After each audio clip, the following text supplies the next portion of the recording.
सबसे पहले आप सभी को जय मसीह की। God bless you, prayers the Lord. आज हम मत्ती अध्याय 27 में कुछ ऐसे महत्वपूर्ण रहस्यमय पहलुओं पर बात करने वाले हैं जो आपके लिए अति महत्वपूर्ण है। यीशु को क्रूस पर क्यों चढ़ाया गया? क्या कारण था कि यीशु को क्रूस पर चढ़ाया? यहूदा अपने आप को फांसी क्यों लगा लिया? साथ ही कुछ ऐसे महत्वपूर्ण रहस्य के बारे में जानेंगे जिसका रहस्य बहुत ही कम लोगों को पता है। तो दोस्तों, इस वीडियो को देखने से पहले इसे पूरे मन और ध्यान से सुने।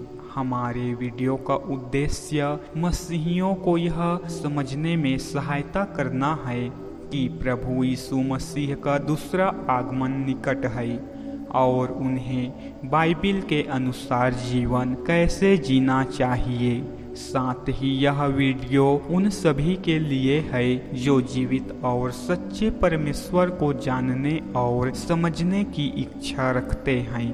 हमारा मकसद किसी भी व्यक्ति या धर्म की आलोचना करना नहीं है, बल्कि सत्य और आत्मिक जागरूकता को साझा करना है। हम केवल वही बात साझा कर रहे हैं जो बाइबिल हमें सिखाती है। वीडियो में आगे बढ़ने से पहले आप सभी से निवेदन है कि वीडियो को आधे में छोड़कर जाने की गलती ना करें, क्योंकि इस वीडियो में आपको महत्वपूर्ण जानकारी मिलने वाले हैं। तो दोस्तों, अगर आप इस चैनल में पहली बार आए हैं तो चैनल को सब्सक्राइब कर लें, बेल आइकन की घंटी को दबा दें ताकि सबसे पहले वीडियो की नोटिफिकेशन आपके पास पहुंचे। वीडियो को लाइक करें और अपने मसीही भाइयों को इस वीडियो को शेयर जरूर करें। तो दोस्तों, वीडियो चालू करते हैं। अगली सुबह सभी प्रमुख याजकों और यहूदी बुजुर्ग नेताओं ने यीशु को मरवा डालने के लिए षड्यंत्र रचा। फिर वे उसे बांध कर ले गए और राज्यपाल पिलातुस को सौंप दिया। यीशु को पकड़वाने वाले यहूदा ने जब देखा कि यीशु को दोषी ठहराया गया है तो वह बहुत पछताया और उसने प्रमुख याजकों और बुजुर्ग यहूदी नेताओं को चांदी के वे 30 सिक्के लौटा दिए। उसने कहा, मैंने एक निरपराध व्यक्ति को मार डालने के लिए पकड़वा कर पाप किया है। इस पर उन लोगों ने कहा, हमें क्या, यह तेरा अपना मामला है। इस पर यहूदा चांदी के उन सिक्कों को मंदिर के भीतर फेंक कर चला गया और फिर बाहर जाकर अपने को फांसी लगा दी। प्रमुख याजकों ने वे सिक्के उठा लिए और कहा, हमारे नियम के अनुसार इस धन को मंदिर के कोष में रखना उचित नहीं है, क्योंकि इसका इस्तेमाल किसी को मरवाने के लिए किया गया है। इसलिए उन्होंने उस पैसे से कुम्हार का खेत खरीदने का निर्णय किया ताकि बाहर से यरूशलेम आने वाले लोगों को मरने के बाद उसमें दफनाया जाए। इसलिए आज तक वह खेत लहू का खेत के नाम से जाना जाता है। इस प्रकार परमेश्वर का भविष्यवक्ता यिर्मयाह के द्वारा कहा गया वह वचन पूरा हुआ। उन्होंने चांदी के 30 सिक्के लिए, वह रकम जिसे इस्राएल के लोगों ने उसके लिए देना तय किया था, और प्रभु द्वारा मुझे दिए गए आदेश के अनुसार उससे कुम्हार का खेत खरीदा। इसी बीच यीशु राज्यपाल के सामने पेश हुआ। राज्यपाल ने उससे पूछा, क्या तू यहूदियों का राजा है? यीशु ने कहा, हाँ, मैं हूँ। दूसरी तरफ जब प्रमुख याजक और बुजुर्ग यहूदी नेता उस पर दोष लगा रहे थे तो उसने कोई उत्तर नहीं दिया। तब पिलातुस ने उससे पूछा, क्या तू नहीं सुन रहा है कि वे तुझ पर कितने आरोप लगा रहे हैं? किंतु यीशु ने पिलातुस को किसी भी आरोप का कोई उत्तर नहीं दिया। पिलातुस को इस पर बहुत अचरज हुआ। फसह पर्व के अवसर पर राज्यपाल का रिवाज था कि वह किसी भी एक कैदी को जिसे भीड़ चाहती थी उनके लिए छोड़ दिया करता था। उसी समय बरअब्बा नाम का एक बदनाम कैदी वहाँ था। सो जब भीड़ आ जुटी तो पिलातुस ने उनसे पूछा, तुम क्या चाहते हो? मैं तुम्हारे लिए किसे छोड़ूं, बरअब्बा को या उस यीशु को जो मसीह कहलाता है? पिलातुस जानता था कि उन्होंने उसे ढाह के कारण पकड़वाया है। पिलातुस जब न्याय के आसन पर बैठा था तो उसकी पत्नी ने उसके पास एक संदेश भेजा, उस सीधे सच्चे मनुष्य के साथ कुछ मत कर बैठना। मैंने उसके बारे में एक सपना देखा है जिससे आज सारे दिन मैं बेचैन रही। किंतु प्रमुख याजकों और बुजुर्ग यहूदी नेताओं ने भीड़ को बहकाया, फुसलाया कि वह पिलातुस से बरअब्बा को छोड़ने की और यीशु को मरवा डालने की मांग करे। उत्तर में राज्यपाल ने उनसे पूछा, मुझसे दोनों कैदियों में से तुम अपने लिए किसे छुड़वाना चाहते हो? उन्होंने उत्तर दिया, बरअब्बा को। तब पिलातुस ने उनसे पूछा, तो मैं जो मसीह कहलाता है उस यीशु का क्या करूं? वे सब बोले, उसे क्रूस पर चढ़ा दो। पिलातुस ने पूछा, क्यों? उसने क्या अपराध किया है? किंतु वे तो और अधिक चिल्लाए, उसे क्रूस पर चढ़ा दो। पिलातुस ने देखा कि अब कोई लाभ नहीं बल्कि दंगा भड़कने को है, सो उसने थोड़ा पानी लिया और भीड़ के सामने अपने हाथ धोए। वह बोला, इस व्यक्ति के खून से मेरा कोई सरोकार नहीं है, यह तुम्हारा मामला है।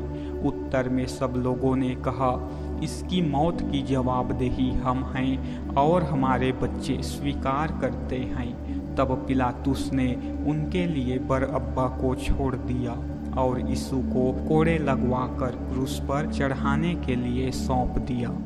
फिर पिलातुस के सिपाही यीशु को राज्यपाल निवास के भीतर ले गए। वहाँ उसके चारों तरफ सिपाहियों की पूरी पलटन इकट्ठी हो गई। उन्होंने उसके कपड़े उतार दिए और चमकीले लाल रंग के वस्त्र पहनाकर कांटों से बना एक ताज उसके सिर पर रख दिया। उसके दाहिने हाथ में एक सरकंडा थमा दिया और उसके सामने अपने घुटनों पर झुककर उसकी हंसी उड़ाते हुए बोले, यहूदियों का राजा अमर रहे। फिर उन्होंने उसके मुंह पर थूका, छड़ी छीन ली और उसके सिर पर मारने लगे। जब वे उसकी हंसी उड़ा चुके तो उसकी पोशाक उतार ली और उसे उसके अपने कपड़े पहनाकर क्रूस पर चढ़ाने के लिए ले चले। जब वे बाहर जा ही रहे थे तो उन्हें कुरैन का रहने वाला सिमोन नाम का एक व्यक्ति मिला। उन्होंने उस पर दबाव डाला कि वह यीशु का क्रूस उठाकर चले। फिर जब वे गुलगुत्ता, जिसका अर्थ है खोपड़ी का स्थान, नामक स्थान पर पहुँचे तो उन्होंने यीशु को पित्त मिली दाखरस पीने को दी। किंतु जब यीशु ने उसे चखा तो पीने से मना कर दिया। सो उन्होंने उसे क्रूस पर चढ़ा दिया और उसके वस्त्र पासा फेंककर आपस में बांट लिए।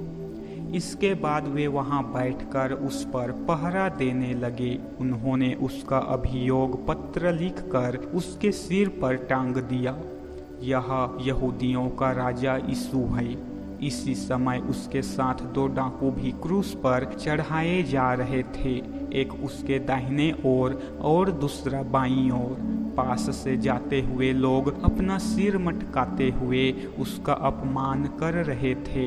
वे कह रहे थे, अरे मंदिर को गिराकर 3 दिन में उसे फिर से बनाने वाले, अपने को तो बचा। यदि तू परमेश्वर का पुत्र है तो क्रूस से नीचे उतर आ। ऐसे ही महायाजक धर्मशास्त्रियों और बुजुर्ग यहूदी नेताओं के साथ उसकी यह कहकर हंसी उड़ा रहे थे, दूसरों का उद्धार करने वाला यह अपना उद्धार नहीं कर सकता। यह इस्राएल का राजा है। यह क्रूस से अभी नीचे उतरे तो हम इसे मान ले। यह परमेश्वर में विश्वास करता है, सो यदि परमेश्वर चाहे तो अब इसे बचा ले। आखिर यह तो कहता भी था, मैं परमेश्वर का पुत्र हूँ। उन लुटेरों ने भी जो उसके साथ क्रूस पर चढ़ाए गए थे उसकी ऐसे ही हंसी उड़ाई। फिर समूची धरती पर दोपहर से 3 बजे तक अंधेरा छाया रहा। कोई 3 बजे के आसपास यीशु ने ऊंचे स्वर में पुकारा, एली एली लमा सबतकनी, अर्थात मेरे परमेश्वर तूने मुझे क्यों छोड़ दिया। वहाँ खड़े लोगों में से कुछ यह सुनकर कहने लगे, यह एलियाह को पुकार रहा है। फिर तुरंत उनमें से एक व्यक्ति दौड़कर सिरके में डुबोया हुआ स्पंज एक छड़ी पर टांग कर लाया और उसे यीशु को चूसने के लिए दिया। किंतु दूसरे लोग कहते रहे कि छोड़ो, देखते हैं कि एलियाह इसे बचाने आता है या नहीं। यीशु ने फिर एक बार ऊंचे स्वर में पुकार कर प्राण त्याग दिए।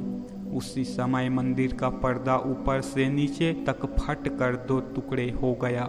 धरती कांप उठी, चट्टानें फट पड़ी, यहाँ तक कि कब्रें खुल गई और परमेश्वर के मरे हुए बंदों के बहुत से शरीर जी उठे। वे कब्रों से निकल आए और यीशु के जी उठने के बाद पवित्र नगर में जाकर बहुतों को दिखाई दिए। रोमी सेना नायक और यीशु पर पहरा दे रहे लोग भूचाल और वैसी ही दूसरी घटनाओं को देखकर डर गए थे। वे बोले, यीशु वास्तव में परमेश्वर का पुत्र था। वहाँ बहुत सी स्त्रियां खड़ी थीं जो दूर से देख रही थीं। वे यीशु की देखभाल के लिए गलील से उसके पीछे आ रही थीं। उनमें मरियम मगदलिनी, याकूब और योसेस की माता मरियम तथा जबदी के बेटों की माता थी। सांझ के समय अरिमतियाह नगर से यूसुफ नाम का एक धनवान आया। वह खुद भी यीशु का अनुयायी हो गया था। यूसुफ पिलातुस के पास गया और उससे यीशु का शव मांगा। तब पिलातुस ने आज्ञा दी कि शव उसे दे दिया जाए। यूसुफ ने शव ले लिया और उसे एक नई चादर में लपेटकर अपनी निजी नई कब्र में रख दिया, जिसे उसने चट्टान में काटकर बनवाया था।